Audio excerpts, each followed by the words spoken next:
Welcome to the Mission First People Always podcast. We're glad you're here. And now our host, Dr. Mike Patterson. It's Dr. Mike Patterson, your host of the Mission First People Always podcast, where we talk about what it takes to be a great leader and how to build a great team. Today, we're taking on an incredibly timely topic, building resilient teams. It's a timely topic because leaders and teams must face and overcome adversity on almost a daily basis. The global pandemic created one of the most difficult business environments since World War II, and we're still reeling from the effects on everything from supply chains to accessing talent to fill open positions, not to mention volatile markets, inflationary pressures, and now the brutal Russian aggression against its neighbor, Ukraine. It seems like everywhere we turn, there's a major problem or difficulty to work through, to overcome. These challenges are exactly why we need to intentionally prepare teams to overcome adversity and adapt and grow because of it. Teams that are resilient make organizational learning and change possible. And I'm excited to get into this conversation, and I'm glad you're here. Welcome to the Mission First People Always podcast, where we talk about better business results, stronger teams, more successful careers, and happier lives. Along the way, we hope to bust some biases, build some bridges, and have some fun. We're glad you're here. And now, our host, Dr. Mike Patterson. We're going to talk to a scholar who has studied the topic as an academic discipline, but who is also a proven leader who has been in the trenches quite literally. Dr. Gene Coughlin is a Marine Corps officer and a combat veteran, and we love our veterans on the Mission First People Always podcast, and we sincerely thank them for their service. Dr. Coughlin is the founder and CEO of the Resilience Building Leader Program, the mission, and yes, we love to talk about mission clarity around here as well, is to certify frontline supervisors, middle managers, and senior leaders that have successfully demonstrated competency in the leader task relevant to building resilient teams for organizational learning and change. And I'm proud to say that Gene was one of my students in the Pepperdine doctoral program, and I'm thrilled to reconnect with him on today's show. Gene, welcome to the Mission First People Always Great Leaders, Great Teams podcast. Thanks, Mike. It's been a while, 7 or 8 years, I think, since I was sitting in your classroom, but I'm glad that we're connected back up and talking. Well, it's been a real pleasure for me to watch your success on social media. You've got a big LinkedIn presence as you've grown your business. So this is a good opportunity for us to go deeper on the work you're doing, get the story behind the story that we see on social media. So let's begin with, where did this interest in collective resilience and building resilient teams come from? It comes from my military experience, Mike. I found during that time, both in wartime combat scenarios and in garrison, regular day-to-day work in the military, that the work we were doing was challenging, and that often there was lots of adversity. Adversity on the battlefield, I suppose, is pretty easy to conceive of. And the idea, what I realized during that time, is that the way we were able to get things done, the way we were able to overcome the adversity, overcome challenges, was by working together as a team. It was really teams, my experience showed me, were collectively resilient. It's one thing to be resilient as an individual, but it's an entirely different thing, a more powerful concept to be resilient as a team. And anyone that's perhaps played team sports or even watched team sports on TV, or work together with other people to get something significant accomplished will understand what I'm talking about here. The ability to get things done as a team. So I would say it was my military experience that first introduced me to that idea. And then my follow-on corporate experience after I retired 15 years ago really showed me that it was a concept applicable across all industries. Can you think of a story or a time when resilience for your team made a huge difference? And as you said, it's pretty easy for some of us to imagine that on the battlefield when you're in the thick of things. But I'd love to hear an example of where, the light bulb went on for you and you recognized, oh my goodness, without this team working together, working through this adversity, we'd be in a real mess here. Any examples come to mind? Yeah, certainly, any number of military examples that I could provide, but probably more illuminating would be examples from other types of work that I've done.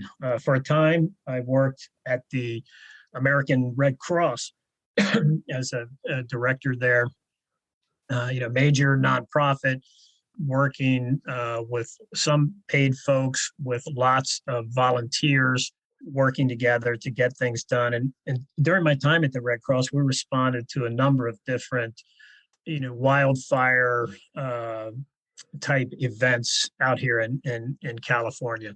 And, during those events, when you're setting up shelters for people, helping them, people that may have lost everything, getting them the basics like clothing and food and medical assistance. That is an adverse environment with a lot of challenge. And what I saw there was the ability of teams of Red Cross paid personnel and mostly volunteers able to come together, supporting each other to get that hard work done. Yeah, when you think about it, the Red Cross is in the resilience business. They're not showing up unless it is a bad situation for people. So that's a great example. Now, you carried on when we met. You were a student in one of my classes in the doctoral program at Pepperdine, and those of us in this world know that we take classes and then we really hone in on an area that we want to dig into and do our doctoral research, write our dissertation about a topic that's really meaningful to us. And that's where we sometimes build something that we run with after the program. And so I think you focused on this idea of resilience building in a very intentional way in your doctoral research. Tell us a little bit about that. Yeah, I sure did. I was interested in how leaders what specific leader tasks, things that are actionable in the workplace, what specific things were leaders doing to build resilient teams. And so, as you know, when you're doing doctoral research, you need to pick an audience that you can focus on to do the research, an audience where the findings, the conclusions that you come up with can be generalized to a much broader audience. So I studied the military organizations and military leaders.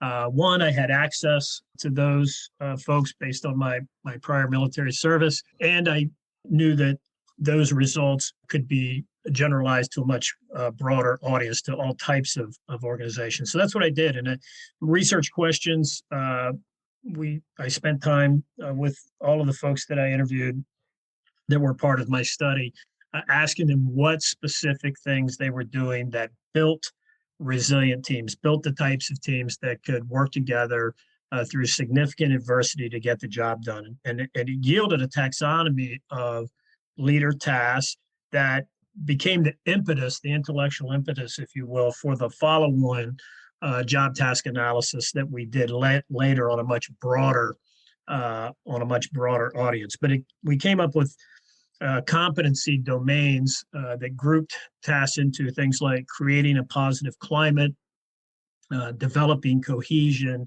and providing purpose, for example, were competency domains that had a number of specific leader tasks in them that set the conditions for building resilient teams. So let's transition to a discussion about what this means for the average leader, the average team. What are the benefits of resilience and collective resilience for the average leader, the average team? You've built a training program, or maybe more accurately, an assessment that measures the competence of leaders on these skill areas. Why would we want to develop in this area? What's the benefit? Yeah, so I mean, organizations, anything that an organization does of any significance is going to be difficult. It's going to be challenging. Organizations, commercial organizations out there today, just to remain relevant in the marketplace in this constant search to gain and maintain some sort of competitive advantage. All of that is very difficult. Organizational learning and change is difficult. Change initiatives don't fail in organizations because they were necessarily not a good idea. They fail because they're not implemented at ground level effectively, and it's because it's difficult to do. So the idea of building resilient teams is that it's teams in the workplace and in all organizations that really get the majority of the work done, and that work oftentimes is very difficult.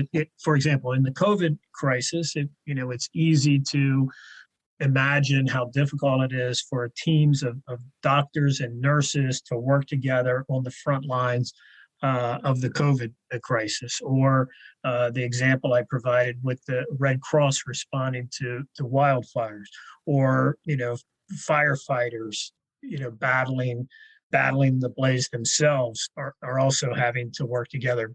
But in the job task analysis that we did, we found out that there is a level of adversity. There are challenges that need to be overcome, problems that need to be solved in all types of businesses. Indeed, every industry has its own set of stressors and adversity and problems to be solved, and those problems are solved by teams. And by teams, I mean teams that work together to get the job done, that lean on each other even when the going gets tough. Not just a team on an org chart, but a real team. I like to you've heard the saying, when the going gets tough, the tough get going. Right. And if you combine that with what doesn't kill you makes you stronger, both things we probably heard when we were kids. Those two things together, when the going gets tough, the tough get going, and what doesn't kill you makes you stronger. Those two things are not just about sports teams or soldiers. That's also what's going on in organizations all over the country. People working together hard to solve significant problems.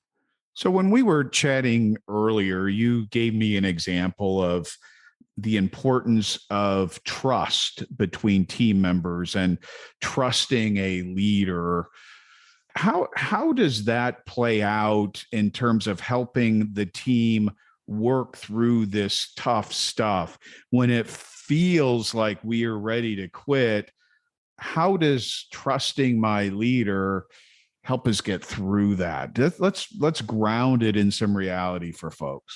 Yeah, that's a great one. The job task analysis that we did actually yielded two separate leader tasks associated with trust. Number one was the leader's responsibility. And I'm talking leaders at all levels: frontline supervisor, middle manager, senior leader. The leader's responsibility to earn the trust of the team. That's one. The other leader task that came out of the job task analysis was the leader's responsibility to promote trust between team members. And these are two distinctly different things. We'll talk about earning trust first. So what came out of that was that in order for a team to work together through difficult times, we realized from the job task analysis that they needed to trust in the leader that was taking them through these tough times. That if they didn't trust the leader, that when the going got tough, the tough may not be willing to follow that leader if they did not trust him or her. And in addition, we determined that there were specific things that leaders could do to earn trust, earn being the operative word there. What are some examples there, Gene? That I love that this opportunity to talk about what it looks like for a leader to earn trust. Give us some examples. Yeah, we found that that leaders can do things like being authentic is a way to earn trust. What we mean by being authentic is showing up as your real self, not trying to be somebody that you're not. Sometimes when a young leader is promoted into a position of leadership, they go from working day to day with those team members to now perhaps being a supervisor of those team members. Sometimes that young leader may take on a sort of a new personality when they get promoted. They may have been told something like, "Hey, you're not their friend anymore. You're their boss," or "Don't get too friendly, or you won't be able to bring the hammer down." And so they try to recreate themselves, but it's inauthentic. The team that knew you when you were before you got promoted realizes that this is an act that you're putting on. And for one thing, it's exhausting to try to be somebody that you're not, but it also doesn't inspire confidence. The folks won't rally around a leader that they don't trust. So trust has to be earned. And actually some study or plenty of studies show that people don't trust their boss simply because they're in a position of authority over them. You may have talked to somebody at some point where you said, how's the new boss working out? And they may have said to you, "Well, the jury's still out," or "Let's wait and see. I'll let you know." And what they mean by that is they're waiting to get a handle on this person, determine if they can trust them. So being authentic is one way. Being a person of integrity. Integrity is, doing what you say you're going to do, walking the walk, talking the talk. Showing integrity is a way to earn trust. Earn being the operative word there. So some of us approach any new situation with a degree of skepticism, but the way to overcome that skepticism from a leader's perspective is to be authentic, walk your talk, act with integrity. Anything else that, if we're telling our audience today, do this to be more trustworthy, anything else you'd add to the list? Yeah, those pop out. And what we do when we certify people on these leader tasks is we ask them factual, conceptual, and procedural questions. So what is this? What does it mean to you to earn trust? That's a factual question. A conceptual question is, well, why is it important? How is it going to make the team more effective, more efficient, more resilient, more able to work together through a challenging situation with you at the helm? Why is earning their trust important? Why is it important? And then the final type of question we ask is a procedural or a how question. How have you seen that happen in the past, or how has it worked for you? What is it that leaders have done in your particular industry and your real lived experience that has made you trust them? And that leader may have been a teacher or a coach or a supervisor at work. And as people work through these questions, we find that there are lots of different ways that this can happen. The important part when we're certifying somebody is that they recognize from their experience what has worked and what has not worked, and have a plan to implement what has worked in the past in their own role as a leader going forward. So your point is, in this work you're doing, it's not so much about identifying, the 3 easy steps or the 6 bullet points that lead to an outcome. You're really inviting people to explore their experience, their understanding, in a deeper, more reflective way, and then share it back as part of this certification exam that you referred to. And this is a good time to speak to that. Your organization is a certifying body, and you use examinations to certify that people have mastered the competence associated with building resilient teams. Tell us how you landed on this business model. Why develop a certification exam for building resilient teams? Just tell us your thinking behind that. Yeah, I was familiar with various types of certifications from my corporate experience after I left the military. For example, myself, I earned a project management certification where I took my project management experience and my education, and then I studied, got some study materials, studied for the written exam, passed it, and was certified in project management. So I was familiar with this idea of certifications.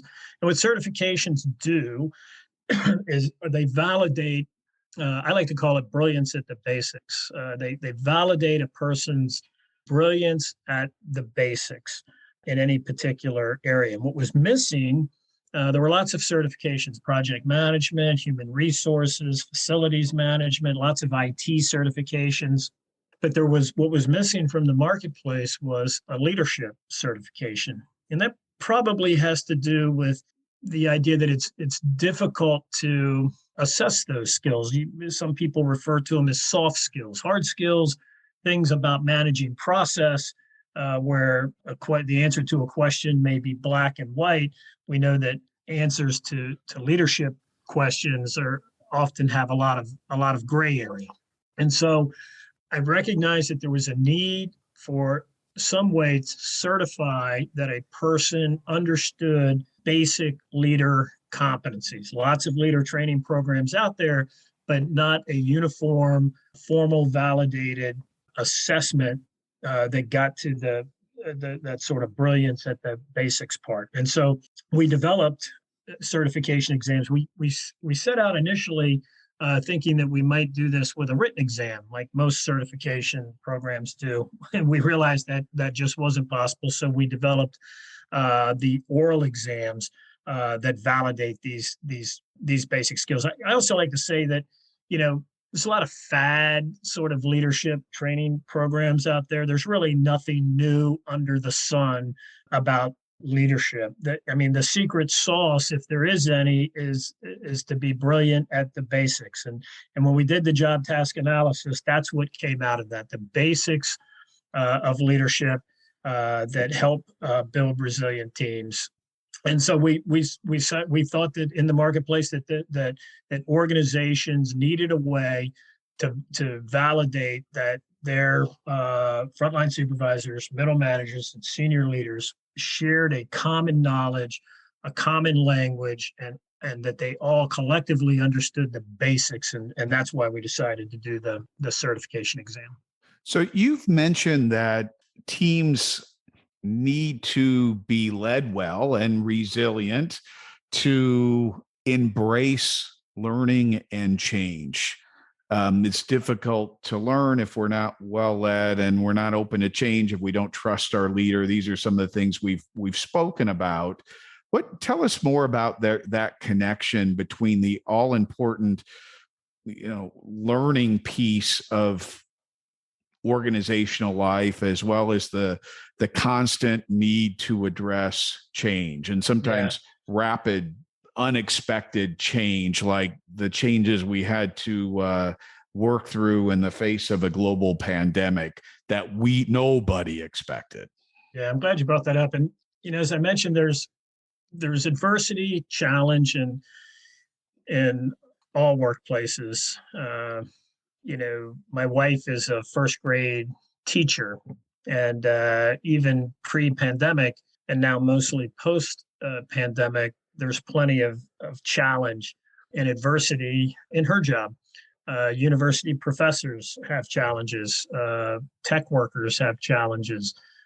everyone has challenges. And when we did the job task analysis, we found that the type of adversity that ran throughout all of these organizations was the adversity associated with the need for constant learning and change in an organization for the organization to remain competitive and responsive to whatever constituency it served, whether that's a government organization, a for-profit organization, or a nonprofit organization. All of them seemed, from our job task analysis, to experience change and the need to change and learn as an organization as the constant type of adversity that was, that we found in all types of organizations. So even though the mission of, say, a tech company may be very different than the mission of a manufacturing organization, both are experiencing the adversity that comes with the need for organizational learning and change. So change initiatives, the need to constantly be learning to remain competitive, to kind of grab that competitive advantage that allows you to stay in business it was constant throughout all of these organizations. So that's why we honed in on building resilient teams for organizational learning and change, because that was the best way to define a source of adversity common in all types of organizations. Gene, who is the Resilience Building Leader Program certification for? Who's your target audience? Who do you want to hear and respond to your message? Yeah, so it's frontline supervisors, those folks on the front lines working inside with their team is really that's where it starts. Frontline supervisors typically, as far as training and certification programs, have been ignored by organizations. We know that if things are going well on the front lines with those people that are closest to the product, closest to the customer, we know that if those people are trained well, if those teams are operating well, that the bigger picture will take care of itself. So frontline supervisors are really at the heart of what we do. And in fact, the job task analysis started there, and then we expanded it to middle managers and senior leaders. But frontline supervisors and then middle managers. So middle managers are those people that have frontline supervisors working for them. So a couple levels of direct reports there. And then senior leaders we define as people that have cross-functional responsibilities. So there are many layers of senior leaders in an organization. That first level that has cross-functional responsibilities all the way up to, even the CEO of an organization is considered a senior leader. But we gravitate towards, we're really focused on the frontline supervisors and then the middle managers helping to take care of those people. In fact, we call our middle manager certification a coach, a resilience building leadership professional coach, because we believe that all middle managers have a responsibility to help coach their frontline supervisors on these basic leadership concepts associated with team building. And we call our senior leader certification the resilience building leadership professional trainer, because senior leaders have responsibility for training and leadership development of all of their employees. See, we don't think that leader training, leader development, and talking about these basic competencies is something that should be relegated to, the third Friday afternoon of every month. We believe that these are conversations that should be going on in the workplace in real time, every day, to help people get better at the, arguably the most important thing that they're doing if they hold a supervisor type of role. And the oral exam that we give, in addition to being the only way to truly assess these competencies, also tells the general public that someone that holds our certification has the ability to explain these concepts and their importance, the what, the why, and the how that they were evaluated on, that they have the ability to explain that to their teams, to their colleagues in the workplace, so that so that they can help with that coaching and training of their teams. That oral exam sounds pretty tough. How do you get people ready for it? Yeah, it is tough. We have not everyone passes. There's a failure rate. Those folks are afforded the opportunity to retake at a later time. But we've developed an exam prep training program that's delivered by our authorized training partners. As the certification body, we don't provide any training for our own exams. We rely on a network of authorized training partners, and that includes colleges and universities that are delivering this exam prep training, independent leadership coaches out there, training companies, career schools, large network of authorized training partners that deliver this, what we call exam prep training. And the exam prep training it isn't a leader training program per se. It's not meant to replace years of lived experience and education. We all have plenty of leader follower experience. Some of us dating back to whenever we might have played sports in middle school or high school. We started working as a team with others. And so the exam prep training program, I like to draw the analogy to SAT prep. SAT prep is not meant to replace your high school experience. It's meant to put all of that high school experience, training, education into context for a very specific exam. And that's what our exam prep training program does. So the instructors, whether they're university professors or independent leadership coaches or instructors at a career school, they help a person through an experiential learning process understand their prior leader follower experience, going through leader task by leader task in each of the competency domains, help them understand their real lived experience with that.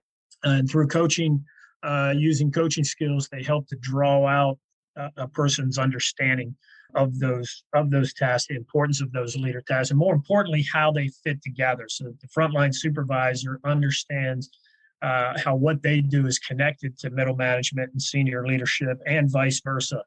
And so that exam prep training program that we developed is now delivered by authorized training partners to get people ready for our exam. So what's the future look like for the resilience building leader program? I think you're excited about some big things to come. I'm not sure that you can reveal all of those today on the podcast, but as you look out toward the horizon, what are your plans for the next several months, several years with this interesting idea you've launched here? Yeah, I tell you, we're doing our vision at RBLP. Our vision is to build a worldwide community of practice committed to this idea of building resilient teams, specifically building resilient teams for organizational learning and change. That's the vision, to build this community of practice. And if along the way, some folks get certified, they take our exam and they pass it, that's great too. That'll help pay the bills. But what we're really after is getting people to understand this idea of how important it is to build resilient teams, to understand that it's down at the frontline supervisor where the rubber meets the road, where this all starts, and that by training folks, getting them certified at these frontline levels, that sets the foundation for them to grow into more important leadership roles inside of the organization. So we're bringing on additional authorized training partners, not just here in the U.S., but also overseas. We have a couple in Canada. We're onboarding one in Israel right now. We're talking to folks in Australia and New Zealand and Great Britain. And we even have some South American interest as well. So we're growing our network of authorized training partners. We're staying focused on the delivery of the oral exam, ensuring that we provide the same examination experience to each customer, and maintaining our inter-rater reliability and refining our scoring processes all the while. So that's what the future holds for us: growing the program, growing the idea of building resilient teams. We're hoping that one day that building resilient teams will be spoken of in the same way that project management is spoken of today. So project management is a very specific type of management that falls under the wider umbrella of management writ large. Building resilient teams is a very specific type of leadership that falls under the broader umbrella of leadership writ large. So we're not the answer to everything, but we are a very specific answer to a very specific challenge. That's what the future holds for us. There is also some big news that'll show up on our website in about 30 to 45 days that we're not at liberty to talk about now. So I would encourage everybody to stay tuned and look out for that. Look out for that announcement. I think they call that a tease in That's a tease, yeah. the media business here. Okay, so Gene, we always like to give our audience something very practical that they can do to improve their leadership practice right away. What's one simple thing that the person listening to this podcast can start doing to lead better? I would say, I tell people all the time that it's impossible to reach your full potential by yourself. You can't do it. Nobody has ever reached their full potential by themselves. They've done it together with the team. They've done it with the support of other people. And so I would encourage folks, whether you're in a leadership position currently or you're aspiring to a leadership position in the future, is to build good relationships with your teammates. Do the things they're going to help create a positive climate and develop cohesion. Get to know the folks that you're working with, because it really is about the team. In the same way that any sports team that has won a championship, even if they had a superstar on the team, knows that it was really a team effort. And that's the same in every organization. Everything that gets accomplished that's of any significance has been accomplished by a team. We may only know about the famous person that took most of the credit, or even maybe they didn't take the credit, but the credit was sort of heaped upon them. That person knows that they did it together with the team. So that would be the advice I would give, is to focus on the team, build those relationships, and start thinking about how you can work together with those to your left and your right to get the wicked problems solved that your organization is faced with. Excellent advice. Now, you mentioned your website. What is that website for people to learn more about what you're doing, Gene? Yeah, it's resiliencebuildingleader.com, which is a mouthful, but don't worry. All you have to do is Google, put in a search box, RBLP, search that on either on any search engine or in LinkedIn, and you'll return, thousands of results and be able to learn all about the good work that we're doing. So search RBLP. Excellent. And all those links will be in the show notes. Dr. Gene, thank you for being a great guest on the Mission First People Always Great Leaders, Great Teams podcast.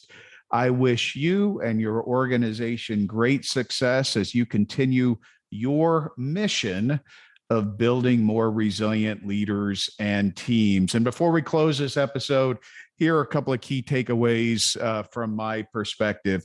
Number one, leaders matter, teams matter, and relationships matter. It's all, as Gene just mentioned, it's all about our ability to work well with our colleagues to bring out the best in the people around us, the people on our right, the people on our left.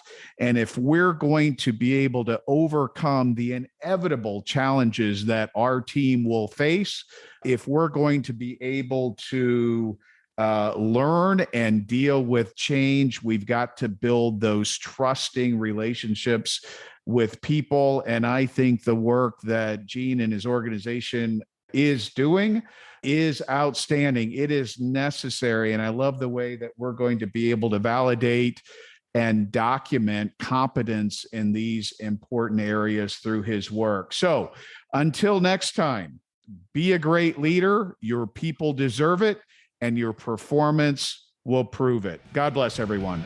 Thanks for listening. We hope you enjoyed today's episode. If you want to create a stronger, more people-centric and empowered culture for your organization, visit drmikepatterson.com.